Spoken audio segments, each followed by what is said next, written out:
I was like, when y'all change y'all mind about how y'all see a person, it really be in stone. Yeah. While niggas be like Netflix because we went through it for a long time. We gave opportunities. We're giving chances. We're doing all of that. Some of them be invisible opportunities, though. No, they be real in your face opportunities. Sometimes niggas do not get a notice that you are You're already not supposed not to have with a me. notice. But that's you're the supposed thing. to be in the moment and be like, damn, God gave me this opportunity to try to be patient right now. That's what and I'm not being patient right now because I'm not paying attention. That's your motherfucking fault. And and I'm telling you. You ask God to forgive you. I think every man goes to that point of where it's like, damn, I know that was when it happened.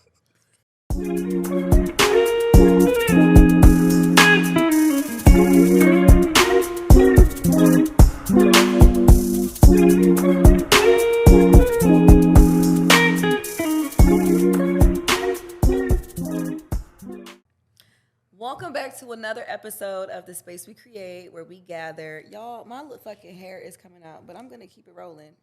To The Space We Create, where we gather to share vulnerability in the spaces that we occupy. I am your host, Aaila, of course.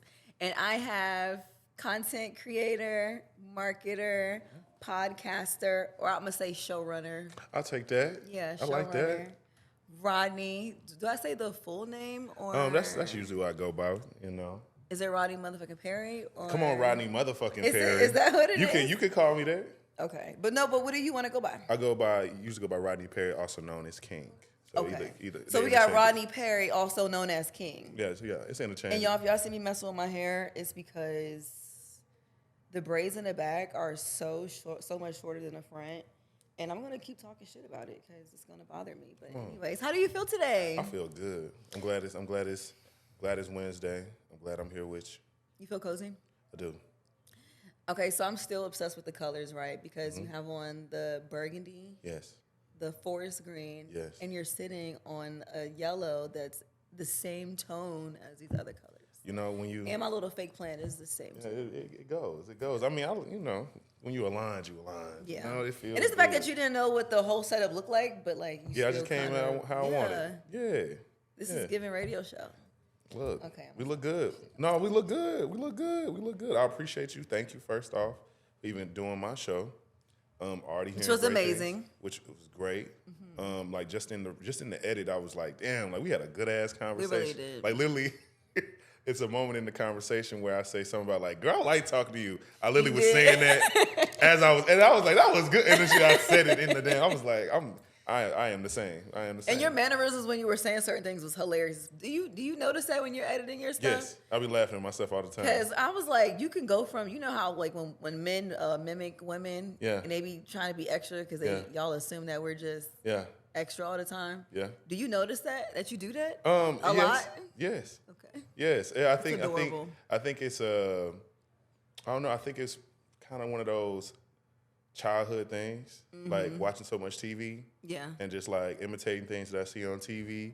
I wish I was better at like impressions, but I have like only a handful of impressions in my bag. But like emulating like animated things, I think I've always been like that. Yeah, it's a part of my personality, and it helps balance things out because I think otherwise I could seem kind of stoic. So it's like. Once you get to know me, it's like, oh, nigga, you are not just that. That's good to know. Not fucking with me You know? I'm sorry. You gotta let it do what it do. I'm telling you, like. So do you find? Because I didn't intend to talk about this, but it's just so funny. Let me know. Do you find that women are as dramatic as guys mimic us to be? Sometimes. Why? Dramatic. I mean, I think it's just the way that people want to live their life. It's okay. I don't think it's a problem. What makes us dramatic, though? What makes it dramatic? Because it's like so many things that are unneeded. Like it's just the way that you do things. It's almost like yeah, you can drive with two hands, but you don't. It's a choice. So when it comes to being dramatic in terms of display of expression of anything, this is a choice. So if you like, you just girl and just all that. That's a choice. That's a choice? That's a choice. That's not, you didn't have to. It's like a natural movement and stuff. And that's cool, but it's still a choice. You know, and I don't think it makes it a bad thing, but I love it though. I really do like seeing guys mimic us though, because it shows like how attentive they are to our nuances and our mannerisms and the things that like make us super unique. Yeah, I feel like at an early age, I rather talk to women every day than dudes, because it was like once I realized that it was only a handful of things we're gonna really stay on versus when I was talking to any friend, any women girlfriend or whatever that I had growing up, it always felt like it could go somewhere else. Yeah. Like we could start in a place and then go on a tangent to somewhere else.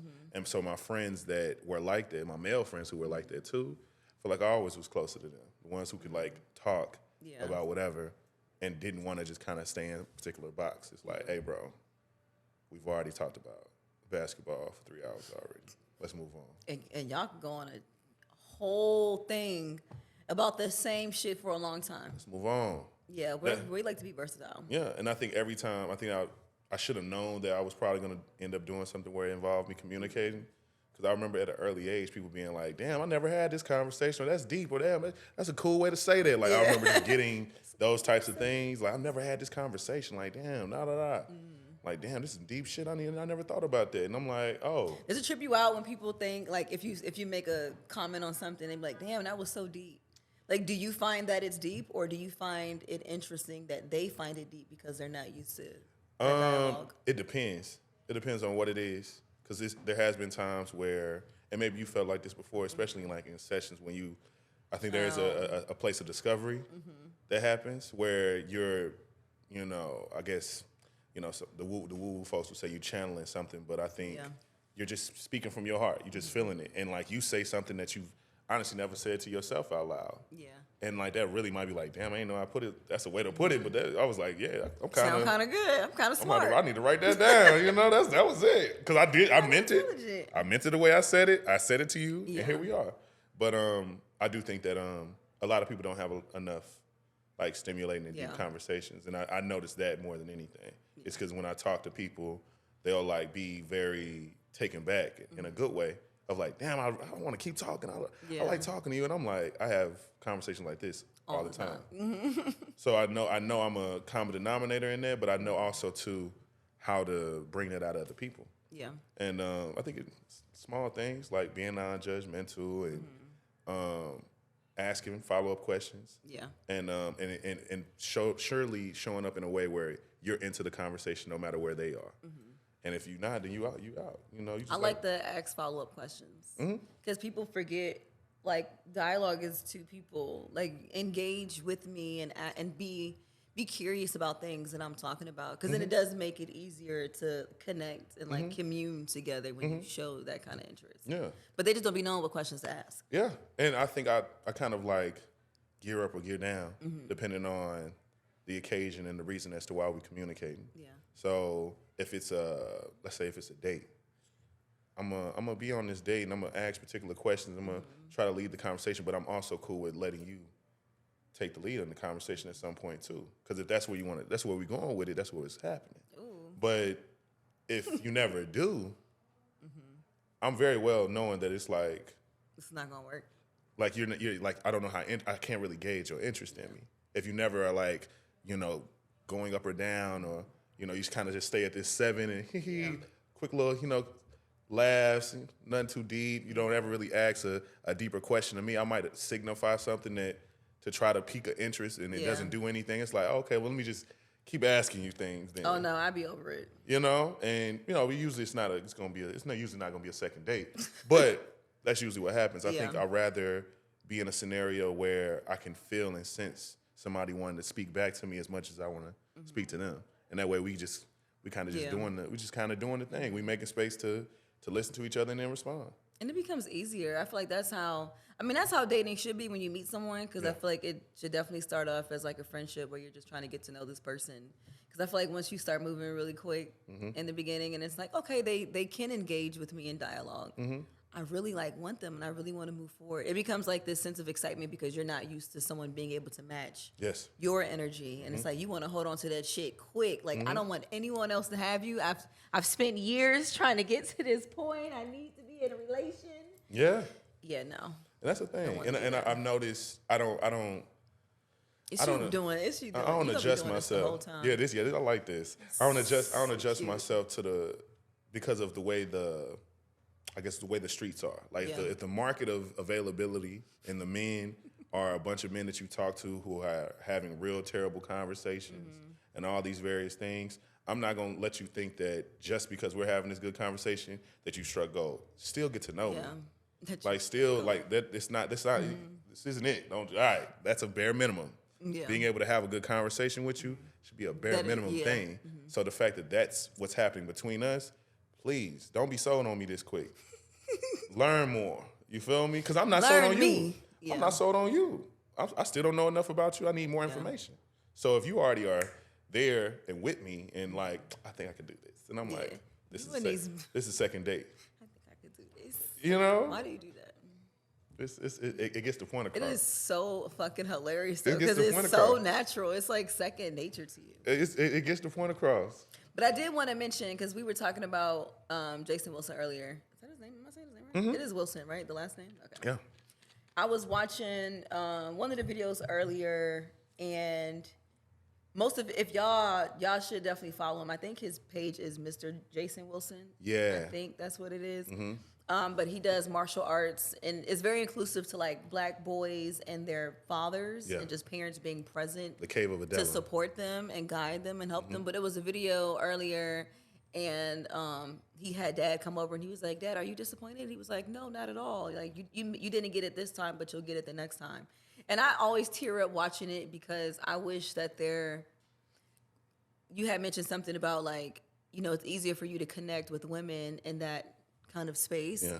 And I feel like because a lot of boys are growing up without having the connection and it being known that it's okay to connect with other boys similar to you, without parents feeling like, oh, he's gay, or that's gay, or this is gay, blah, blah, fucking blah. Yeah. It's like if boys were able to have more companionship and nurturing within one another, I think it would be easier for them to connect on topics more than basketball and Call of Duty and fucking sports and shit. I agree.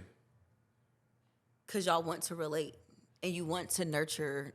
But like, would you hug? Do you hug guys?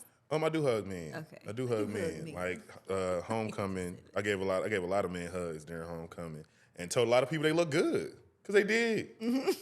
Like, I remember saying at some point, I remember just screaming out loud, like, it's the fountain of youth in this motherfucker somewhere. Because how y'all, like, all of y'all are, like, graduated years before me. I'm happy to see y'all. And y'all are, like, coming back with y'all. Some of them came back with their kids and wives. And was just like, y'all, I was like, you look better than when I met you. Yeah. You know what I'm saying? Just singing people praises like that. I think people need to hear that. Yeah, people need to know that, like, people think that about you. You give that off.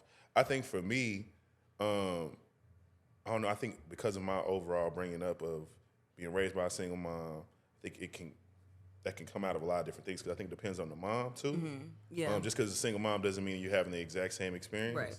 But I think my mom was a person who never tried to like replace the raising of me as if like, all right, I'm gonna raise you to be a man the way that I see fit. I think she always was like, I don't know what I'm doing. Yeah. There are gonna be some things I might not understand, but I'm gonna at least always try to push you to be a gentleman. I'm gonna push you to be something that I believe at least is respectable enough that you can show up in the world and people respect you.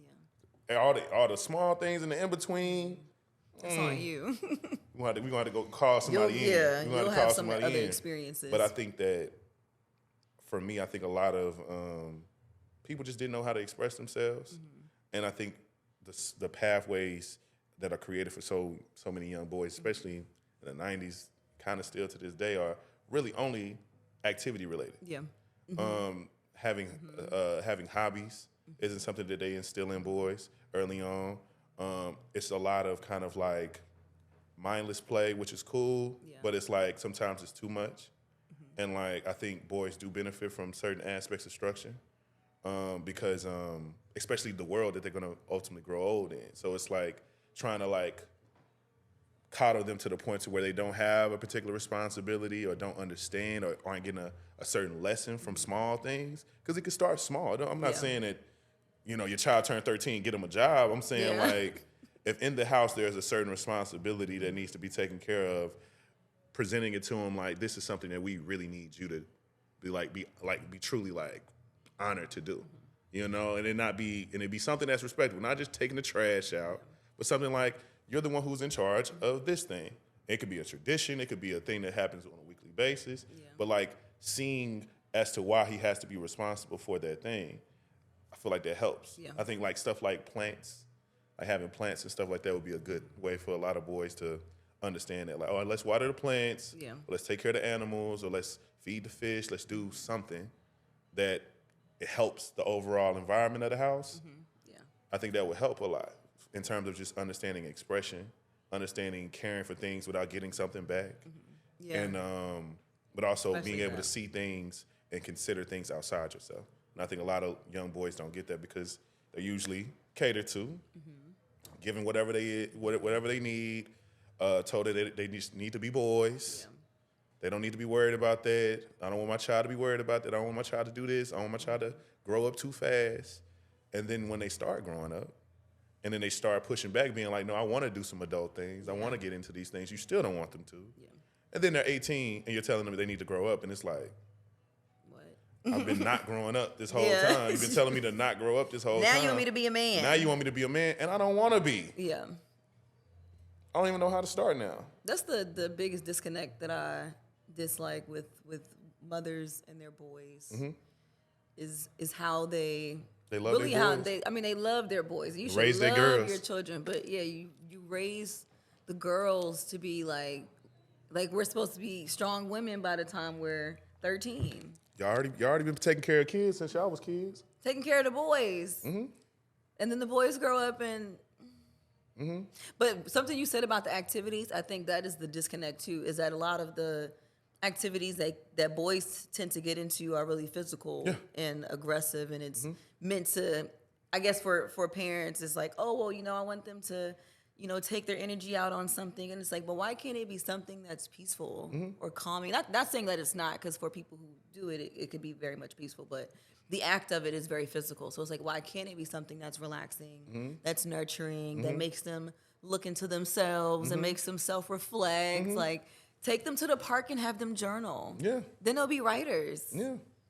Or at least just know how to express themselves. Or just know how to express your needs. Because that's a part that a lot of men don't really recognize. And I think anytime people have all these like weird like debates online and stuff like that, always love to point out like how y'all are understand that the things that women are complaining about, there are men that have done that to other men too. And y'all just don't want to have that conversation. In terms of causing pain, in terms of assault, in terms of some type of physical harm, those things happen to men all the time. Men are afraid of men all the time. Hence, the levels of respect, the reasons to have a gun, all those various things come from a fear of men. So when women say niggas are scary, don't push back and make it seem like they are. See, that's the problem. Women hate men, and I just like no. It's a valid. They have. Thing. They're not us. Yeah. Like the thing that always is going to keep men in a particular place is like they don't know what you got going on. You might get beat their ass. You might be strapped. Who knows? So they're going to move cautiously, but they also still might try you, depending on who they are. Yeah. So if that's how you are amongst men, imagine how it is when you're not a man, when you're not fitting into this particular mode. Because at Walmart mode. Earlier, when I went to go get this essential water. Yeah. Come on, essential. Partnership. When I went to get the water, I seen these, and I'm naturally like hesitant with guys in public because of some of my experiences of being relaxed and like being comfortable, and then experiencing something where it's like, damn, I thought I was safe. Nope. And so, like, if I see people walking, I know the guys like they scullies. I feel it. I understand the full-blown mask. But sometimes it's a little nerve-wracking, especially if you're a woman and you're going to the gas station. Yeah. And it's late at night at the gas station, which is why you got to get your gas earlier in the day. It's like we have to shift our entire way of thinking. It's like, I don't want to get gas at night. I need to make sure I get it in the morning. I don't want to park on this side of the Walmart. I need to park right in the fucking front. Facts. It's like now we become way more hyper-vigilant. And there's just a lack of understanding of how emotionally exhausting that can be. I don't want to be in a constant state of hypervigilance. Yeah. Like, should I park my car right here? Is it safe to park my car right here? Because this nigga sitting right there, excuse my language, this nigga sitting right there, I don't know what type of time they on, they congregating, they could be talking about, you know, the gospel and shit, but I'm not going to know because all y'all got on Scullies and all y'all got your hand in y'all pocket. And a motherfucker walking with a Scully in their head in their pocket, I don't know what you finna do. Like, what we finna do? Should I run? Like, what is happening? But it really is that state of constant, like, hypervigilance as a woman, because you know you have but so much power in that moment. And I feel like the difference with being a guy is guys will be like, shit, I got my own strap. You know, it's easy for guys to be like, shit, like, I can handle mine. But, like, that's the part of the problem. It's like the fact that you think that the solution is just like, all right, I'm gonna just have a gun too. And it's like, we shouldn't be this antsy, y'all. Because that's hypervigilance too. Yeah. But it's been the dissonance that's been developed about it. That's why every time something happens to a woman on the news or whatever, they're like, see, women, y'all need to get some guns. Y'all need to get strapped. And it's like, no, y'all need to stop hanging out at the gas station. Like, people should. Why y'all chill at the gas station? People should, like, as we see, like, the criminal justice system, the criminal and, like, criminal system and all those various things don't curtail crime. It doesn't make people not want to still do these things. But some type of what I think could truly shift things is there being a genuine calling out or calling in from men to other men about how it is that we show up in a general way. I think that would be the thing that could shift things. So we see it all the time. I see men in barbershops and various different places, like, really be taken aback by something that just somebody said online that just went viral, a discussion, an argument, whatever. And it's like, oh, this really is affecting your day. You know, versus you are strapped, all these other things that are just automatic to you. It's like, you could shift this. You could change this. Because there's obviously something that affects you. You just ignored the thing that affects you on a day-to-day that you've invested money into to bring you some type of peace of mind when it's really not even that peaceful. I don't know. I feel like when it's really men have to, we got to understand that men have caused us harm too, and not be too macho to say that nobody can make us feel emotional, make us feel bad, because it happens all the time. Like, and then you really just invalidating yourself when you do that. It's like, so no one can make you feel any kind of way. So you're just alone. You minimizing your humanity. Yeah. You can cry. You can feel away. You can hate your daddy. And if that's what you feel, cry. Like, if that's what you feel, like, one thing that I truly think is a terrible thing that happened was a show called Grand Crew had went off the air. Grand. Oh, Grand. Okay. Grand Crew. And what was so cool about the show was it was on, I want to say it was on NBC. Okay. And it starred like 4 or 5 black men, and I believe Nicole Byer was also on the show too. And what was so cool about it is they used to, like, come at these topics that black men deal with in this real comical type of way. Like, it was a whole episode about crying. Okay. It's a whole episode about crying. I actually love that. I be telling people to cry. Yeah, and then trying to make each other cry. Oh, they're trying to make each other cry. Yeah. Okay. He's trying to make each other cry. And it was funny the way they did it. And, like, eventually one of them, like, tricked the other one into crying before him by, like, telling him some sad story about, you know, about some, he was like, this happened and that happened. And what eventually made him cry was, like, him, like, ruining his J's or something like that. It was bad. It was silly. This is a very interesting concept. But it was a good show. Like, it was who a great can show. make the other person cry? Yeah, because it was like, when the last time you cried? You should cry. Type of thing. That was kind of the premise. But I thought it was such a good show and such a good way to approach so many different things, because it was somebody who was married. It was somebody who was, you know, a serial dater and trying to, like, figure that out and trying to slow down. Because every time, they would always be like, bro, like, maybe you just shouldn't date. Like, you keep not having a good time with it, you know? Somebody who's, like, extreme workaholic, and then this guy who's kind of, like, in the wind. Yeah. He kind of, like, he lives with a friend, he got a roommate, you know, he kind of chilling, you know. He still need to figure some things out. And the cool part about it is their hangout, you know, what their max is or what their J spot, if you will, was a wine bar. A wine bar called Crew. Okay. Yeah. Makes sense. So they literally would come together and drink wine, a bunch of grown black men just drinking, wine, talking about. He was like, "Hey, can I get crying and stuff?" Talking about, "Can I get a new Riesling?" Okay. You know, I gotta. Is this like on YouTube or something? You might can find it. Because you said like it's not Peacock on there anymore. So yeah, they canceled the show, but it might still be on Peacock. But it's a good show. I really like the concept. It's a cool. I'm not gonna steal it or anything. But yeah, black director and everything. Okay. Yeah, all that. It was a good show. I thought it was solid. And you have stuff like that. I think men need to see what their options are and how they can be, and know that they have options and self-define themselves. Yeah. I think so many men rather like take on particular narratives, walk particular paths they've seen walk before, and that is what it is. People emulate too damn much. Yeah. Like too many men. Like the fact that this nigga's walking around with Nipsey cosplay is crazy. A what? With like a Nipsey Hussle cosplay.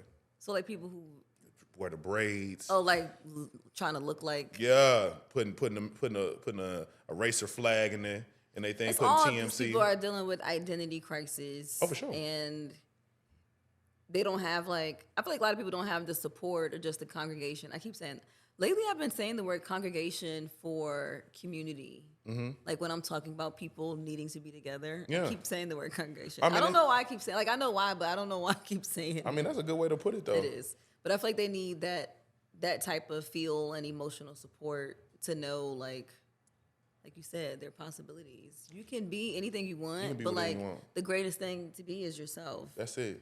And to, there's nothing wrong with like bringing things in the world to your world. Because I love the 90s. In my mind, I was born in 75. Okay. And I was a teenager in the 90s. Okay. In my mind. In your mind. So I embody like a lot of 90s energy because I love it so much. Yeah. And back to the identity, it can be difficult for me sometimes to transition that to the real time because so many things bother me in the real time because I'm so stuck in this 90s, even though I wasn't actually there to fully experience it. So it's like a disconnect for me sometimes, which is the part of my identity thing. I think that's okay though, because I think for me, I have to always check myself in terms of, I might have an understanding about certain things, and I accept certain things about life, certain things about how men are perceived, and I don't mind like doing whatever overextending that I might have to do to make the space comfortable. But a lot of men don't really like that. A lot of men don't really see that it's something that they want to do, or they feel like that's somebody trying to control them in some way, shape, or form, which to me is indicative of something else. Yeah. It's like the fact that you feel like you don't like the idea of having to adjust yourself when you come into a particular space, that's not yours. Yeah. This ain't your house. Like, be cool. I sit on this side. You got to sit over there. Yeah, like. That's how people come over. So it's a thing. And I think that more men need to understand, like, it should be a feeling of like safety when we're around. It should be that, but that's not. They got to make sure we safe first, then they might feel safe. Yeah. Damn. Yes, that is so true. That's why I love women, because we have these issues, but so like yesterday when I was hanging out with Ashanti, I love very solid people, but like it's easy for women to connect with each other and want to be very nurturing and physically affectionate. Like we be like, girl, give me a hug. Yeah, y'all do. It could be someone I just meet, and I'd be like, oh hey, how you doing? So when me and Ashanti link up, we're obviously cracking the fuck up all fucking night, and we're sitting like right next to each other, like we're sitting like super close.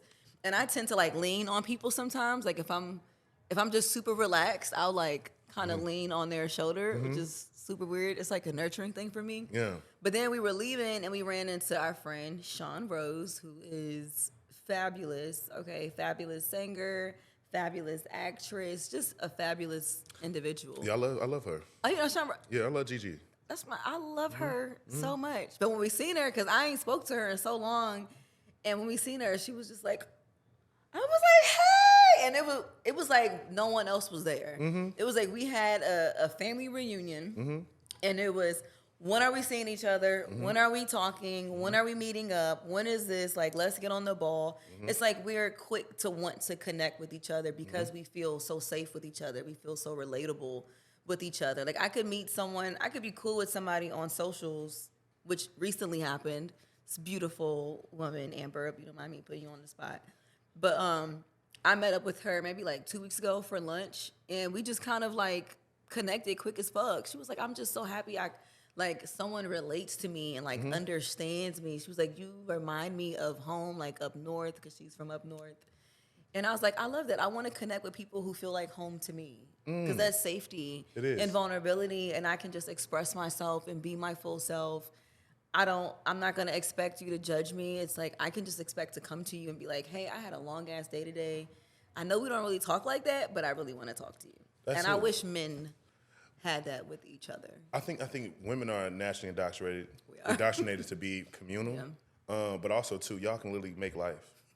So if y'all get a little too lonely, y'all can fuck around and make a whole other person to keep you company. That is so true. You feel me? So I think it's in just the DNA of being a woman in general. Even if you're not nurturing, you still are good at, more than likely still good at, making community with people who are, lateral to you in some way. I think for men, unfortunately, as they talk about, men being lonelier, the loneliest ever, and speaking of dating being hard, and, male suicide rates going up, all these various things, I think a lot of that has to do with us being out of communal spaces. I think it's real easy to make friends when you're a child, when you are, less self-conscious. But you become more conscious the older and older you get as a man, because responsibility, things that the world is now, showing you what life is really like, bills, life is life. Life is life. And so, you're looking at life in a different way, where it's like, I ain't got time to play. Ain't got time to be just joking around. I don't know you, nigga. Yeah. I already got a handful of friends. It is what it is. But when you start losing those people, either by way of natural causes of environment, or relationships just fall out. Because that's another thing that men don't do great at either. When they start making major shifts in their life, like moving, getting married, having children, there's a disconnect. Because it's like, bro, why you ain't coming out? Why you ain't around no more? It's like, bro, I got a son now. I got a wife now. I can't be out. And it's like, all right, well, we can't call him no more. We can't bring him out no more. Instead of you can still go outside. You can still keep up with your friend, but a lot of people don't. A lot of men don't do that too well. Hence why so many men get to an older age, and folks are wondering why they old man, their old daddy is just, he got his little hobbies, he might have his little things, but he really don't do much anymore. And you got some who might, the biker, daddies, and the daddies who might be a part of some type of, fraternity. They might still be, have a good community, but the average man, that's not them though. They're not in this. They're not in these type of jobs, and it's hard for men to make friends because we don't do that. We don't do the immediately, opening ourselves up, because we're immediately closed off first. We guard it first, and then we gotta peep the scene, understand who you are, understand what you're about, and then we might open up. But that still might take time, and also we ain't gonna spend that much time with you. So if it don't happen in that first few whatever, it might not ever happen. And I think for me, I think had to take, really steps back to realize like how friendliness can be perceived. Because when I lived in Chicago, it was big, like I'm leading with, with me and leading with my personality and all these different things. And it was, folks kept wondering why the hell I was, like, kept wanting to come around and wanted some type of connection with them. I'm like, is it not obvious? Like, I'm trying to meet people. I just moved here. I don't know nobody. Like, you could context clues for real. But it's like, no, what do you want from me? Like, what do you need from me? Like, there's a reason as to why you want to know me. It's a reason why you want to connect to me. And I'm like, it's actually kind of basic. But if you're going to make it into an algebra problem, I can tell you something, you feel me? But I think that's the hard part for a lot of men, is because it has to be some type of benefit in the idea of, like, giving energy when we need those whimsical relationships. Because that's so many, like, I used to adore just watching my ex, just how she maneuvered her relationships. She was so good at it. And it made me come to the conclusion that, okay, so men know how to compartmentalize, like, love and romantic relationships, but women are real good at compartmentalizing friendships. Yes. Y'all know how to compartmentalize a friendship real good. Like, but the cool part about it is y'all come with the same intensity. So, like, and I watched her have these various levels of friends, and for everybody to still feel like she was showing up in a full way. She was going to all of them damn baby showers. She was going to all of them birthdays. She was getting all them babies and stuff, gifts and things like that. And this was just a coworker. this is my friend that I travel with. Yeah. This is my friend that I only go to the clubs with, and this is my like friend that's a multi-purpose. I've been knowing her since I was a child. We do a little bit. We do a little bit of everything. Right. All of my friends have to be multi-purpose though. And I think for men, I need you all to be versatile. And I think for men, there's this multi-purpose element to it. So we don't open ourselves up to relationships that are segmented. Yeah, that might have singular or one-dimensional purposes to them, because we don't have the range of emotionality to actually like keep up with that many people. Because it's like, I don't know you like that, bro. I'm cool, and it's like it's almost like the get to know me, cuz. It's almost like instead of being kind, it's like you're distant and almost like pushing them away. Like, bro, like, yeah, we hung out one time. I don't care to anymore, or whatever. I don't know you like that. It is what it is. That's why I like working with the little boys, because it's interesting working with little boys who are very affectionate, and then being around grown black men and seeing how. I mean, for the most part, though, guys are, because I'm very affectionate, I think it's natural that if I'm around other guys, they tend to just be like, she's gonna want to hug and all this other extra shit, because I'm very like lovey-dovey. But it's interesting just seeing the transition of kids when they're young and they're very affectionate. They want to hug you. They want to sit on your lap. They just want to be near you. So at some point in like 5th grade, middle school, it's like, don't touch me. I don't want to kiss. Don't hug me. And then it just kind of goes downhill because the caregivers are allowing that, which is okay, but like you don't want to stop their sense of connection at that age. Like that is a very pivotal transition point to go from elementary school to middle to high school, and you're not getting the affection, especially in high school when relationships begin. You know, you're dating, you're getting to know more parts of yourself, but you stopped having the connection before that. It's like it's going to be, the transition to high school is going to be so much more tougher with relationships. It's going to be terrible. And compartmentalizing. Yeah. And like, look at how they even indoctrinate children from early ages. They only put boys with boys, girls with girls. And then they start to get, once they get to that puberty stage of middle school, right before that, cooties. You have the cootie phase, so where funny. It's like, oh, girls are nasty. Boys, girls feel like boys are nasty. Stay away from them. Da da da da. And then puberty happens, and he's like, hey, I don't know about these cooties. Like she kind of, I don't know. She all right. I really don't know girls where might the be cootie all right. thing came from. I think it's because parents do not teach their kids cooties, it's so cute. I think it's just a societal weird thing so of adorable. Like you're like, I know you're not me, so you're different than me. There's something wrong. Something wrong. You That's know really how they be in my sessions. This little boy was like, he wanted to be friends with this little girl, but he was like, she's only friends with other girls. I said, they're like 5. Yeah. But I'm like, they're learning this at such a young age, and it's going to be normalized for them. Yeah. That this is what's happening. For sure. But I think that, but then you take middle school, they're going through puberty, and now they're in high school where they're in close proximity even more. Yeah. And the most. And here we are. Yeah. You're expecting for them to have good social skills amongst each other, and when they spent half of their lives already looking at each other like they was the ops. Yeah. Yeah, of course they're not. Of course they not. Of course they not. Of course young boys aren't going to treat girls with respect. Yeah. And like, yeah, they might be told that, but have they done that in practice? Yeah. Because it's one thing to be like, respect women versus like, this is how you do it. Yeah. And I think that that's the thing that really doesn't happen in a good way. And I think for me, because I had an older sister, because I grew up with my mom. A lot of women. And so I grew up around a lot of women. So being already used to being around women was easy. Yeah. But also like, you know, I was tall. You know, I had growth tall? spurt. I was taller as a child. Oh, okay. Yeah, I was a tall child. And yeah, don't do me like that, because you know these cameras. I was just saying. These cameras, don't do me like that. I was about to say, I mean, you're taller than me. For sure, but I'm saying like I was a tall child. Okay. So obviously everybody wants me to play sports and like always suggesting those things for me. Yeah. But I like to draw. Like that was my thing. I like to draw. I was an expressive kid. And so that was the thing that I showed like some interest in. But like, no, let's get them in baseball. No, let's get them. You want to play football this year? You know the basketball tryouts coming out. You know, stuff like that. And I did it. I still did it, but I still did a little bit of everything else I wanted to. Yeah. Like, you know, I was one of the few people that in high school, it was a point in time where I was presiding over organizations, playing football, and dance and swing at the same time. Yeah. Because it's just like, that's what I want to do. Mm-hmm. Why you not? seem like you were that child, too. But it's all in your energy.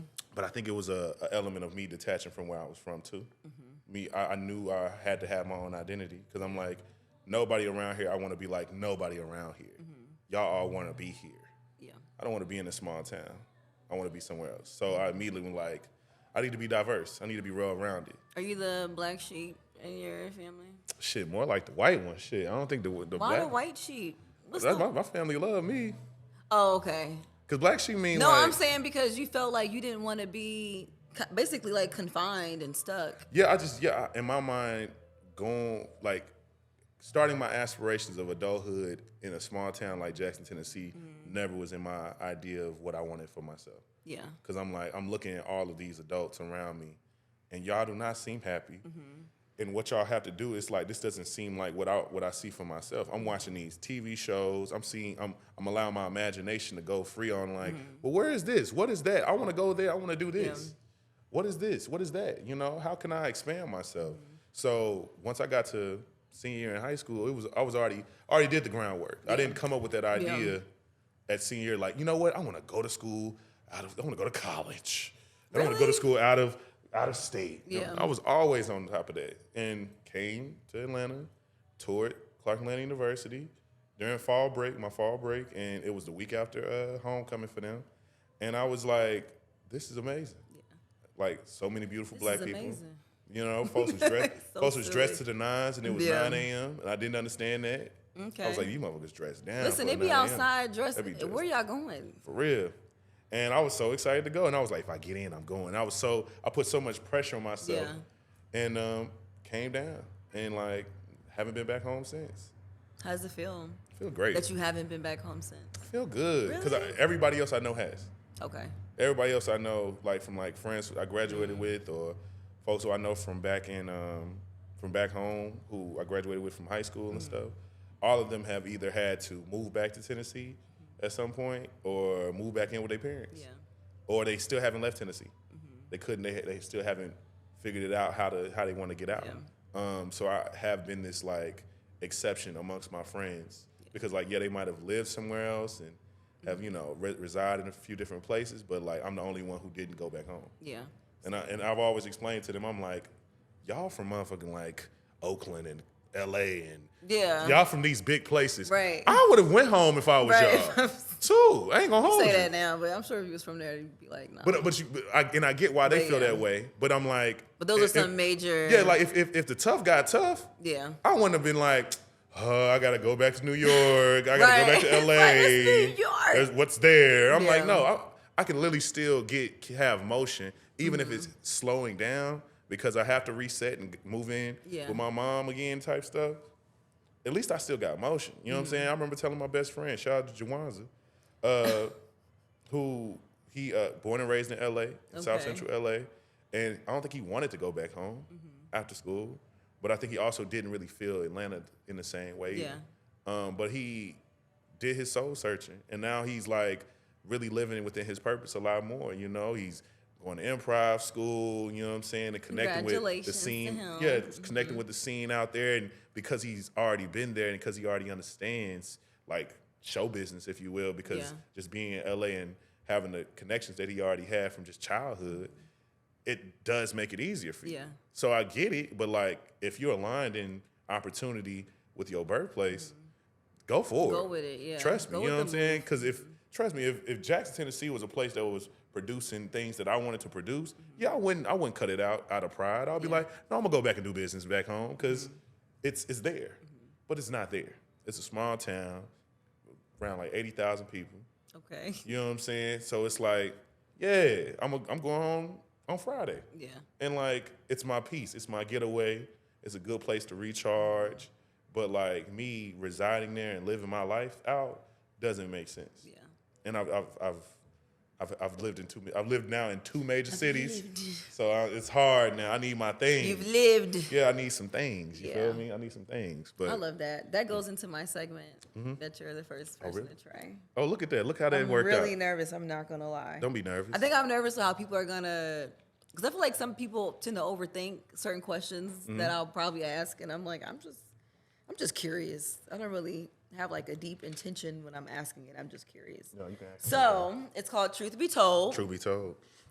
And so you have to tell a story about a mistake or something you did and you realize the truth about yourself. Like you came to realization about something. Damn. A mistake specifically? A mistake, or just it could be like a negative experience, a negative emotion you felt where you realized something about yourself from that emotion. Just something where you were like, "Fuck, okay." Okay, I got it. I got it. The first one that popped in my head. I'll tell you. So the reason why I moved to Chicago was not just for like I was just graduating and just moving for work. It was the first reason was for love. I know, right? And I was. It was the pause that you did. That's why I said. Right. Yeah, well, you know, I'm dramatic too. Okay. Yeah. But basically, it's funny because I guess this kind of also tells you. I remember on my podcast, I told you how I've been to DC once. So I actually met her in DC. When the one time you went. The one time I went. Okay. I was Wait, you went there to meet her? No. Oh, you just happened to meet her. Well, I guess destiny would say so. Okay. Yes. Okay. But basically, I had. Went to DC it was a youth leadership conference in DC. We were both in the 11th grade. We were born 2 days apart from each other. And wow. Right? And she seen me before I seen her. Okay. It was only about 300 students from all across the nation. And it was my spring break. And it was something that I was really excited to go to because this, to me, was my way of proving to myself if it was something different about me. I had to keep testing that out about myself because all I had was the sample size of my small town. So me being a standout or a person that was exceptional in my small town, to me, I felt like was easy. So I'm like, but how do I match up to other people? Yeah, I've been presiding over organizations, really involved in school, but I want to see how I stand up against other folks, other kids across the nation. So to me, I've seen it as a great opportunity to travel, but also for me to prove something to myself too.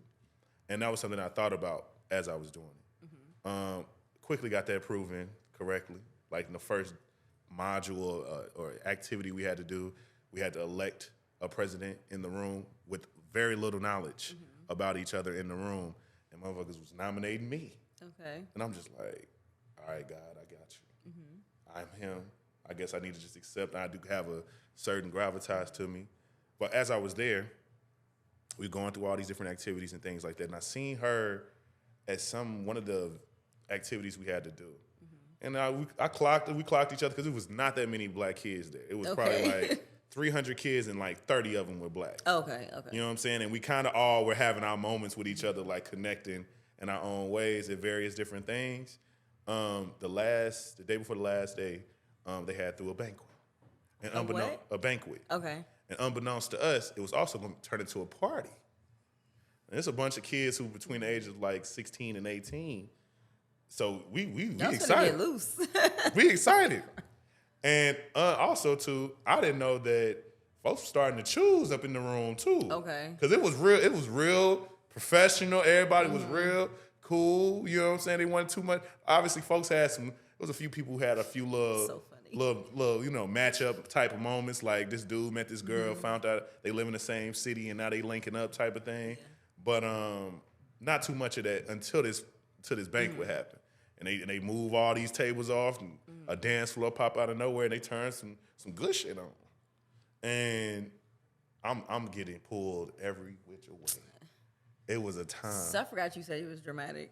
It was a time. I was getting pulled every which way. I was like, man, I did not expect this. I'm not lying. I'm Jim. This is a good because like I said, it's 300 kids. 30 of us are black, and that's male, female. Yeah. So it's real easy to seem like the coolest motherfucker in the room. I'm not saying it as like a brag. It's like it's like a classroom size. Yeah, it's a class. So in those elements of like high school shit still matter. It's like, oh, this nigga seems cooler than these niggas type of thing. And that's still a thing. So yeah, I'm black guy with some locks, tall. Here we are. Yeah, choosing. I come out of the crowd of people. I need to go to the bathroom. I want to go get some water or something. This girl named Tasia. says to me, she was like, because we was only there for a few days, everybody didn't get to get everybody's names, but everybody was just calling me Tennessee. Okay. They was like, hey, Tennessee, they was like, say me a dance. That's what Tasia said to me. And I'm like, so annoying. I'm like, okay. You're so annoying. Look, you asked for the story. And I'm like, all right, cool. And so I go to the bathroom, come out, and it's like she was right there waiting on a nigga. I'm like, damn, okay. I'm feeling myself. I'm sure you are. My head, that was the biggest big head moment I ever had in my life. So you still right here. Like, okay, all right. And we started to dance. And I swear, all I did was like one of these. Like I just like turned my head like this. And then came back. And it's a whole new person standing in front of me, shaking ass. Okay. And it was her. Okay. Unbeknownst to me, I learned years later that was the move. That was what she told her to do. She told her to like go get me. Oh, okay. Yeah. So she was plotting on the nigga. Yeah, basically. I didn't know. I'm just like, well, all right, here we are. Shots starts playing. You remember that song, Shots? Shot. Yeah. It's real inappropriate for a bunch of kids. Yeah, it is. I don't know why they was playing that for y'all at the banquet. They played it, and that was her shit. And she was throwing ass like she had something to prove. Badass kid. It was good, though. It was a good time. And we stayed connected. Okay. We found each other on Facebook. We stayed connected. And, like, for the next few years, every time we would, like, reconnect for, like, a month or two. And we would just chat every day and just talk about the relationships we just had that didn't work and just gushing over each other like, I wish we weren't so far away. And playing this pen pal bullshit. And we kind of did that throughout college. And it was like we never contacted each other or never hit each other up. And we had to worry about like, oh, I got a person right now. This probably wouldn't be right or this be inappropriate to communicate this way. We always hit each other up when we were completely single. Like the timing was always like that for some reason. I do a web series called College Boyfriends. And it does well. Like it like actually like a lot of people from all over, especially in college, started to watch it. And a friend of hers in college tells us, it's our senior year now, shows her like, hey, look at this show that I just started watching, niggas in Atlanta, da-da-da. She was like, I know him. She was like, you know him? I know him. It's been a year since we spoke. She reached out to me.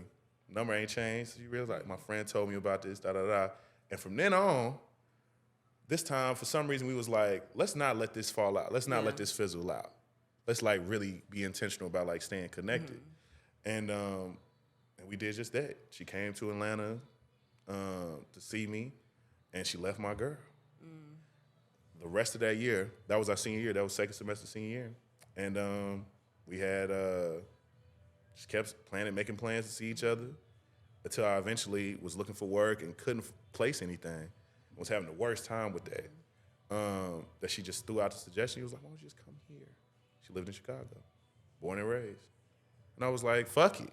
And you moved to Chicago. I moved. Wow. And I moved, and wait, how old were you at this?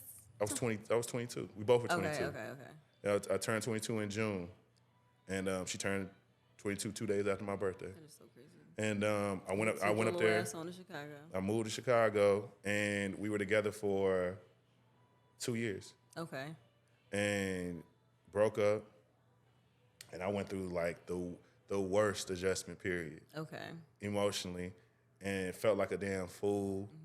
Felt like, damn, like this is that and the third. And I think because the thing that I couldn't get away from, or the thought process or the feeling, was more so one of, you did this with your whole chest. Like, committing to somebody is never a bad thing. Yeah.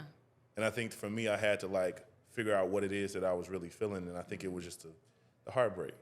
And I was trying to make it into other things. But because I remember people would ask me after that, was like, would you move again for somebody? I was like, I would. Yeah. Because I think that's who I am, more than something that I'm trying to like make into something that was negative or wrong, because I appreciate the experience. Yeah. And now I know exactly what a certain type of love feels like, why, what would motivate me to be committed to somebody to that degree, what has to be there, what it has to feel like. So I take that as a good lesson, and I feel like I needed that.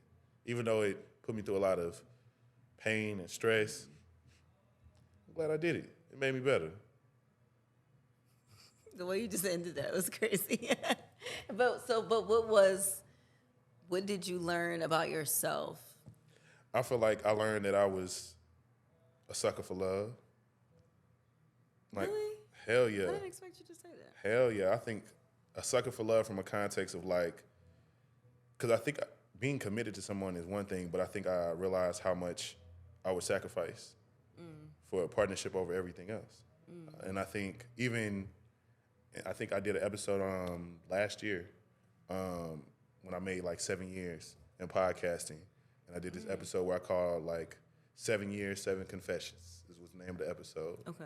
And I confessed that I think the thing that I've always been able to dedicate myself to and be so, ultimately devoted to in my life was partnerships. Like I feel like I did more for my partnerships than I've done for myself up to that point in time. So I think that was something I needed to understand about myself. Like, damn, I'm like not caring about my career and this job, but I'm gonna make sure that my girl cool. Yeah. I'm really not caring about, my body as much. I'll make sure my girl is happy. To the point to where I'm also realizing how that's making me detached. Yeah. How I'm feeling obligated to do that. How I'm attaching all these things that they didn't ask for me to do onto our relationship. So it's like, I need to care for me. I need to like do more for me. I need to actually put me first in what it is I want to do. And once I started to do that, the way that I was being received from a relationship context started to shift and change too. And it's like, because I've been playing a role. I really haven't been myself. I've just been like opting into like, I am Rodney, this professional boyfriend, and this is what I do. I'm gonna be. You're a professional boyfriend? Because my goal was literally to be the best person you ever be with, and that was my intention. Okay. But it's like, how healthy is that? Instead of just being the best version of yourself, exactly, and allowing them to love that version. Exactly, and I feel like that was the thing that I cared the most about. Yeah. But I think the common denominator in every issue and all the relationships that I feel like I had throughout my like early 20s especially were always that. It was always something about not feeling like I was fully there. Yeah. Not feeling like I was fully present. And I'm like, why am I not present? Why am I not fully here? And it's because I'm not tending to me. Haven't done shit for me all day. Haven't done shit for me all month. All day. You know what I'm saying? All month. And it was small things that I had to start getting into. Small things I had to implement in my life to like realize, I need to do more for me and not prioritize love and relationships over everything else. And I think I only liked it because it's something I never seen. And it's hard to do that because I feel like we all have moments where we're in partnership and it's like you really, like this is the person you want to be with forever. Yeah. You want to have family with. Like this is going to be your family. Yeah. Which is always that's kind of why I really love relationships because I love that people tend to forget like your grandparents or however that looks like had to be in partnership for you to have as many relatives and stuff as you have, and they valued family differently. It was like, this is my family. So I guess I always get confused like with the disconnect now where it's like, you want to be close, but it's like, you don't want to be too close where you're like it's too much. Yeah. I don't really like that because I'm someone who, I really aim to find balance, like, because I'm going to do for me regardless. Like, I'm going to make sure I am good to fucking go. But I am also going to exert a good amount of energy and time to supporting you or like, helping you and just, what do we need? Do you want to take a trip? Do you want to do this? Do you need this? Like, because that's the beauty in letting, like, I'm showing you that I'm committed to what this connection looks like and I'm intentional within this connection, but I also want this connection to be long lasting. Yeah. And I feel like that's the difference where people be like, I always see this on Twitter, and that's why I fucking hate Twitter, where it's like, people aren't yours to keep and everything is temporary. It's like, well, that's like the obvious, but that has nothing to do with still wanting a how you show up partnership. Yeah, how I show up, and I want a partnership. I want to be a grandparent. I want to be a grandparent and be like, this is my partner that I've been with for X amount of years. We done been through the war together. Like, I want to experience what that looks like because that is what we know from our great-grandparents and all of this history that we're so indulged in and so engulfed in. Like, we love what that shit looks like, but we don't really want to go be within that space. I don't understand that. I think it's because people see a family full of people, a room full of people. They don't see it always as love. They see it as a room full of mistakes. I think that's the problem. It's like, I don't know if y'all really love each other. I don't know if y'all really do this. That's the parts that they focus on, and I get that. I get that. And I think we can speak to those dysfunctions. But also, we can also still desire our own better and healthier versions of those things, which is what always drove me to be a lover boy, if you will. It's like, I'm seeing nobody in my family married. I'm seeing nobody show up in this very loving type of way. But that's what I want. Yeah. I like this shit. I'm an R&B ass nigga. You lucky I ain't wear a turtleneck today. I'm glad you didn't. Fuck. Judging. Not judging. Come in turtleneck. I might judge you a little bit. But genuinely, like, I've always been somebody who loved love. Me too. So. And I want to be a grandparent. Yeah, I want to be all that. But I think. It sounds crazy to say. I think that was the thing for me, though, was that I needed to go through that to understand more about myself, to understand how, like, why am I so, like, caught up in the rapture of love like this? You know what I'm saying? You know? Because I was really smitten, but also oblivious at the same time, and I couldn't figure out how I was both of those things. Like, I really want to be with this person, but also I'm still not showing up for myself, which is ultimately affecting her. Yeah.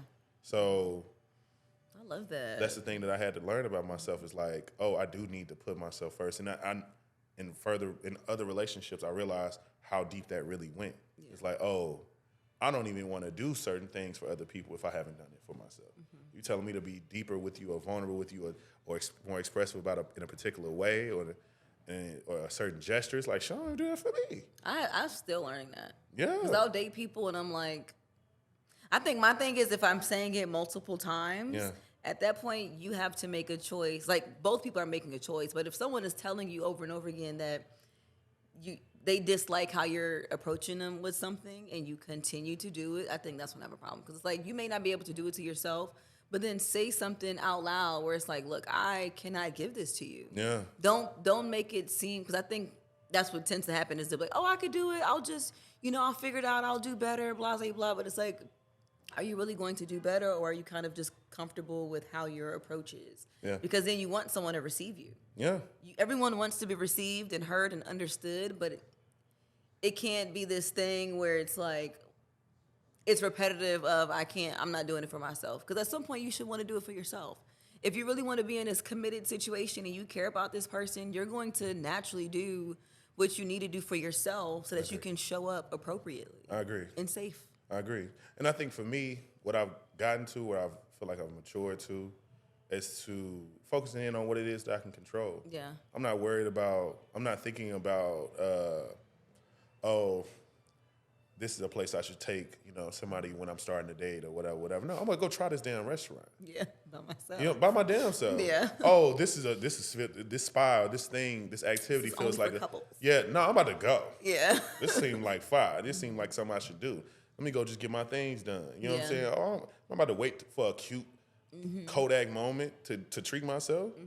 Let me just treat myself. I'm not waiting for a vacation. I'm gonna do what I can control. Yeah. So, I think a lot of people don't think about it that way. And I in terms of like relationships, I've started to consider and think about what type of partner do I want to be. Yeah. And I've asked people that. I'm like, and what's funny is I think half the people that when I ask that, they hear their question wrong. Okay. They hear the question, what type of partner are you looking for or whatever. But I'm like, I say it in the same way every time. I'm like, what type of partner do you want to be? And they never, either they don't know how to really answer that. It's like I know you can give me a full list of what you expect out of somebody else, but what you want to be. Yeah. Because to me, I'm thinking like, if I say I want to be with somebody that is free on weeknights, because I like romance to me feels like something we could just do in the weekday, on a Wednesday. We can just go get, Go watch American Fiction, this new movie that just came out, and get some ramen before. Yeah. But if you work nights, I can't do that. We shouldn't be dating. Yeah. Versus people who will still go through with it, still try to date people like that, and to get mad because they're not giving them no time. It's like, you knew I work nights. But it's also like you pursued me knowing that you're not available. You just shouldn't let it go. You just shouldn't be doing that. But that's date someone equally as unavailable as you. But that's based on what you can control. You're not making it about them. No, but that's what I'm saying. Like you can still control it, but it's also the other person being responsible. Don't put yourself in situations that you cannot maintain. I agree. Because people will listen when I tell you, people will approach me and want to date me, and I'm like, can you maintain my standard? Because if you can't, why are you trying to talk to me? Because I'd be feeling insulted sometimes. Like, oh, so you can't maintain it. So what do you expect is going to happen here? Approach me when you know you can maintain some shit. Where it's like, okay, I see what type of time she on. If you know you're not on that time, you shouldn't even. Because I'm not going to waste no one's time. I don't ever want to put out energy and put out all of this stuff and connect with you. And I don't like doing that because that's wasteful energy to me in a sense of like, it's just unnecessary. You're not getting nothing from it. Yeah. Why are we connecting if we're not going to do shit moving forward? I feel that. Leave me the fuck alone. I feel that. Because then you're going to cause me stress and I'm going to be in a space of confusion. And then it'll be that whole, but you knew, no. I didn't know. Because people like to pretend in the beginning too. It'll be like, oh, I'm available. I'm available at nights because you want me to feel like you will be there. And then when I'm holding you to that expectation that you set, it's, oh, well, you knew I was unavailable. No, motherfucker, you made it seem like your ass was. You do. And I'm holding you accountable because you set this tone. Yeah. And you cannot maintain it. And you duped me, and now I'm going to cuss you out. I'm going to just let your ass go. I'm going to let you go, but I'm going to cuss you out first. Yeah, I'm going to let you go. But I mean, it's... Because you're wasting my time. It's a thing. But I feel like, yeah, that's what I learned. But I think now I'm living in a season where I'm figuring out what it is I need to do for me and how I'm not compromising it. And what feels good to me, you know? And basing my standards based off those things. Yeah. It's like, this is how I want to be. I'm going to show up this type of way for myself. And if any way, shape, or form is obstructing that, this ain't going to work, baby. Sorry. We move on. It's such a guy thing. Because, you know, women, it's more difficult for us because we're raised to be understanding, raised to be overly empathetic at times, raised to be very emotionally sound within a lot of situations and stress because of how a lot of times how our mothers treat us. It can be difficult for us to figure out like when to disconnect and then connect again. Because I feel like if you grow up, if you're a girl and you experience this having a mother who treats you like you're them, basically, they connect with you differently. It's like they're harsher, but it's also like, I'm going to be harsh on you, but you also need to be loving and nurturing and all of these other things. So I think when we get in partnerships, we end up confused because it's like, fuck, I should disconnect from you because I know like I was raised to do this, but I was also raised to be nurturing. So it's like, I want to support you, and we try to find the balance of like, how far should I go? Yeah. So you have women who tolerate a lot. Yeah. Like we become very tolerant of stuff because we're raised to, you got to take care of this, you have to do this, you have to do this. So we become like, it's like, fuck, I have to be everywhere all at once. And we don't have to, but it's like kind of like how it is for guys, where it's like, oh, y'all should disconnect and you don't need them. They're not your friends anyway. It like, y'all are learning to disconnect in a different facet than we are. And that becomes a disconnect when men and women are trying to get in partnership. And I feel like, because I think women are like that on the front end. But when y'all emotionally check out, y'all really checked out. Versus men not knowing how to let go. And they'll still keep things going. They'll still leave an open door policy, you know? I love to tell my friends, I was like, when y'all change y'all mind about how y'all see a person, it really be in stone. Yeah. While niggas be like Netflix because we went through it for a long time. We gave opportunities. We're giving chances. We're doing all of that. Some of them be invisible opportunities, though. No, they be real in your face opportunities. Sometimes niggas do not get a notice that you are You're already not supposed not to have with a me. notice. But that's you're the supposed thing. to be in the moment and be like, damn, God gave me this opportunity to try to be patient right now. And I'm not being patient right now because I'm not paying attention. That's your motherfucking fault. And I'm telling you. You ask God to forgive you. I think every man goes to that point of where it's like, damn, I know that was when it happened. That was when she did stop saying that, or she did stop doing this. Damn, that was when it was over. Shoot, I ain't even recognize it. Right. But now it's already been 4 months, and it's like, I really can't get her back now. Yeah, we're done. Done. And all it takes is y'all to act like y'all happy You don't even gotta be. You See, it's online. Y'all don't even gotta show nobody cheerful. yet. Yeah. You don't even gotta show that you dating yet. Just showing that you happy. That'd be ruining niggas. Or our little solo dates that a lot of us take, and people, who you on a date with? I'm with my girls. Nosy. I'm with my girls. In either way. Yeah. Hairstyles. Either way, I'm happy. Hairstyles that we like, y'all start wearing new makeup changes. We done changed the way we do our eyebrows. You doing Pilates now? You a Muslim now? What's going on? I'm crying. I started off with classics, but now I'm at Mega Volume because that's what those is? No, fuck no. The nails?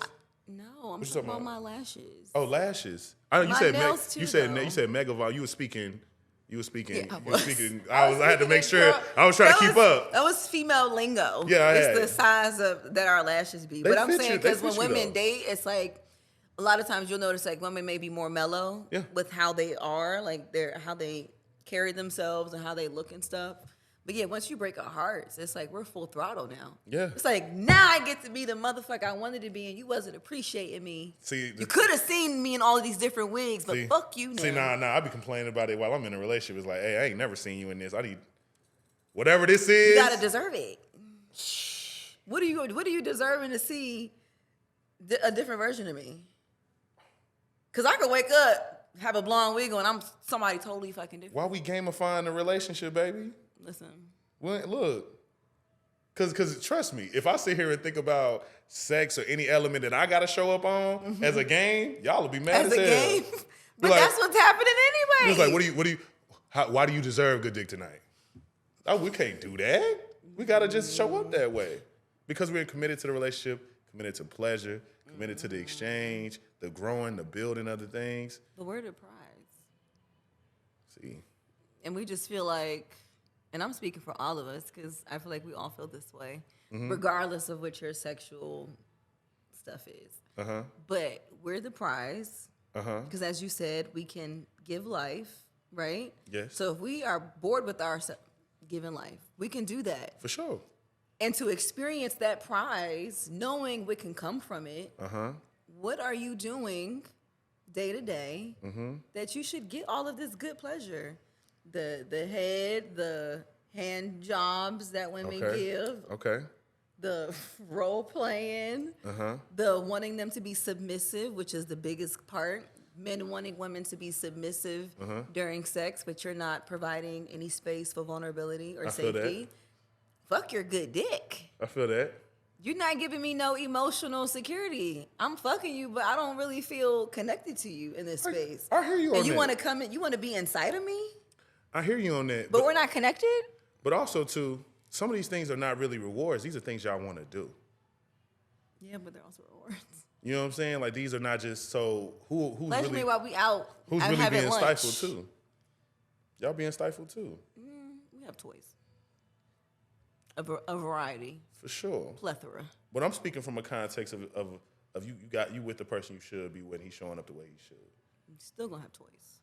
But what I'm saying is, you gotta, we both here. We both giving energy, you know? Because I definitely don't minimize myself to see the person that I'm with is solely just this trophy of sorts. Yeah. That I'm like, because I'm down to do the work because that's why I'm here. I'm down to be in a working relationship and we continuously build. But that's why I say that, because I feel like men, based on like kind of what you see online, I feel like there's so much talk about men wanting women to be a certain way. Yeah. And for women, it's like, well, we are naturally that way, but it's also that if you want all of this good shit that we have to provide, you can't invalidate and dismiss the natural parts of us when you're not giving us what we need from you as a male. Like, we can give it to each other as women because we understand, like, okay, I know that you're a woman, you're going to need safety to express yourself to me. There's a disconnect with guys because, like, it's like, where's the realization that we need these things in order to do this? And when we have that, we are full throttle. We'll do a whole bunch of other shit. You want this? I ain't never did this before, but I would try it because of all of this good shit you're giving me that's making me feel warm. And you feel like home. I don't like that. You can't expect a woman to be something and do something and give you shit when you're not giving a woman what she naturally needs to feel that way. Yeah, I because guys would be like, "Oh, you getting dick." we can go to the store and buy that. Well, in different sizes and colors. Yeah, I brought up dick for just that particular example, but it goes for anything, though. Yeah, I speak of it broadly. I think, to me, I think the thing that a lot of men don't really understand is some of the things y'all desire and need from us are way simpler than what feels like is expressed, and I can relate to that because it feels like it's deeper than this. Yeah, and the only time you really get that type of exchange is through frustration. You don't really get those in conversation, so it ends up never really connecting with me because it's like, what do you mean you need this? What do you mean da da da? And it's like, what are you saying? Yeah. Because every time those conversations are happening, it's happening in ways that are, coming from a attention-filled place. And full circle moment, the kids who start off and they're expressing themselves through physical and aggressive activities and behaviors. They're not expressing those emotions and connecting like the range is narrow. Yes. But I think that's the middle ground that I think a lot of women don't like to come to though. Yeah. It's like, if this is a man that you like and you desire for him to have these particular soft skills to make you feel comfortable so that you can show up the way that you want to naturally show up, you also got to not teach him, but tell him what you need. And some of those things can't be unspoken. But then they start labeling them as needy. It's a nigga you shouldn't be with. That is so true. But that ends up being a problem with women who are fearful of expressing certain needs because they don't want someone to then perceive them as, oh, she's needy, or she's always complaining, she always has something to say, here she go with this again. It's like, okay, so when women begin to shut down, which is what tends to happen, women just kind of shut down. I think it's a delivery thing, too. Is it? I think so. I mean, it's obviously delivery, but I feel like a lot of women will say, like, hey, I don't appreciate, how you made me feel yesterday with, when we were on our friends. Next time, could you maybe pull me aside to do this and this? People would still respond to that like, oh my God, what did I do now? It's like, what the fuck? Now my attitude changes because you just made me feel like I'm invalid in what I'm saying. But conflict, the way people handle conflict should be a sign of if this partnership can actually work. And I think that's something that, unfortunately, a lot of women make a lot of space for men, is because a lot of men either show up in a way of where they're erratic and reactive or shut down. Yeah. So either option is the very common examples that you get from a lot of men. You're not getting anywhere with yourself. Yeah. You still feel the way you feel, and now this nigga is mad at you, and now you feel away like you said something wrong, or he's not speaking to you, and now you don't know how to get anything out of him, and it's frustrating you.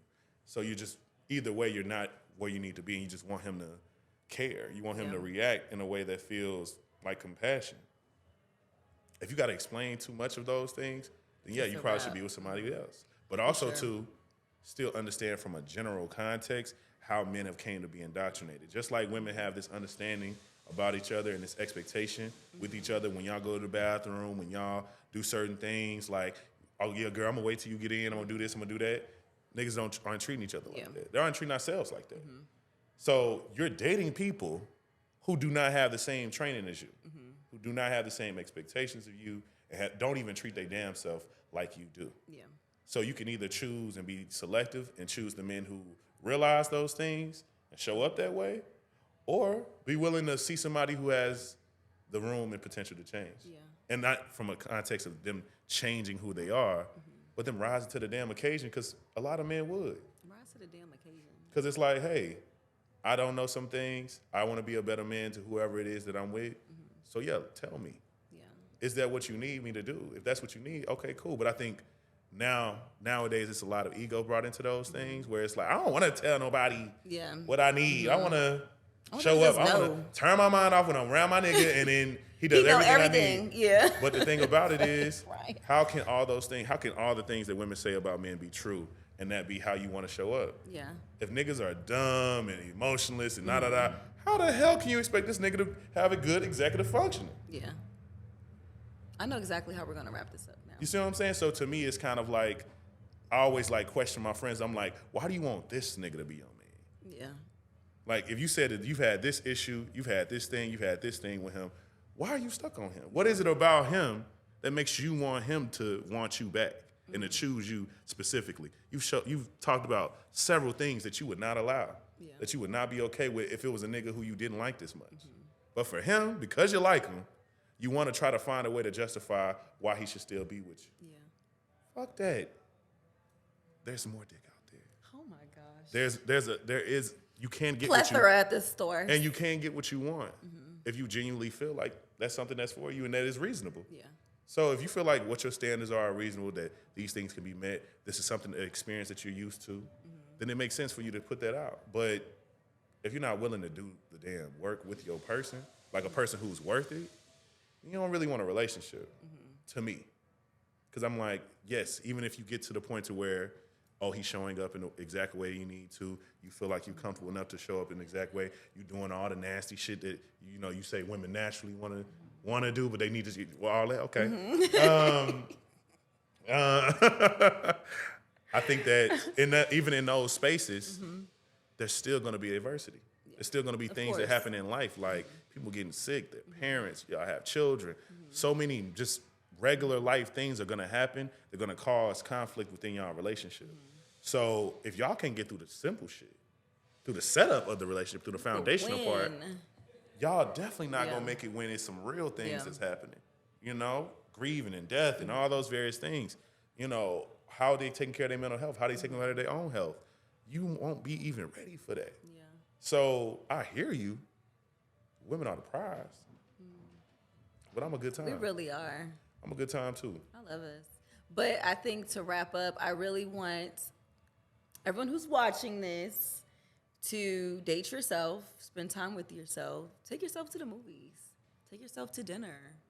Go for a hike by yourself. Like, be in nature with yourself. See how you connect to nature just as your individual self. Like, figure out what your purpose is, what you enjoy doing. You're never going to be fully healed, but be on a journey of healing for self and inspiration for self.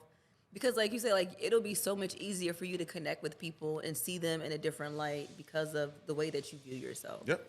And that is honestly the most beautiful thing. That's the most beautiful gift you can give yourself. Yeah. Is to figure out who the hell you are and what you like to do. Like, and fellas, it's weird if you dating somebody and the only time they ever do things is when they're in relationships. Yeah. It's not a good sign. Because then they'll just want to, we're your friends. You have friends. You hang out with other people. You have hobbies of yourself. It's like, baby, if you know you like this thing, why you don't do that more often? If you know you like to travel, how come you only got travel? You only got travel stories with your person. Yeah. That's not good, baby. Because then your identity is around that person. And but also a lost sense of self. But also treat yourself. Yeah. Fellas don't treat themselves. They treat themselves in a healthy way enough. I think there's a lot of, going into our vices and things like that, but like actually like making space for things that build us up that aren't related to making money, that aren't related to some like interpersonal professional skill. Like, get into being a better person. Yeah. And not just somebody that, not just some type of self-help, finance, bro type of dude. Like, actually get into being a better person. I love that. I'm so happy you came. I do what I can. So fucking cheesy. Anything else you have for the people? You want them to know? Oh, for sure. Look into? For sure. I think you said, I don't have to say all my things. You already got that up. But I will say something that I really want in this next year for people to understand is like, we really got to get into the idea of like creating digital happiness for ourselves. So I feel like take the time out to think about what your strategies are, how much time you're spending on these things, because the fact of the matter is it's not that damn deep. Make sure you touching grass. Don't ruin your mind and ruin your self-perception of yourself because you're not popping online or whatever it is. The cloud ain't chasing as hard as it used to be, whatever it is. Make sure that you're taking care of yourself in the real world, and it will feed you in a digital space as well. I love that. All right, community, that is it for today. I really hope you all enjoyed the insight of this episode.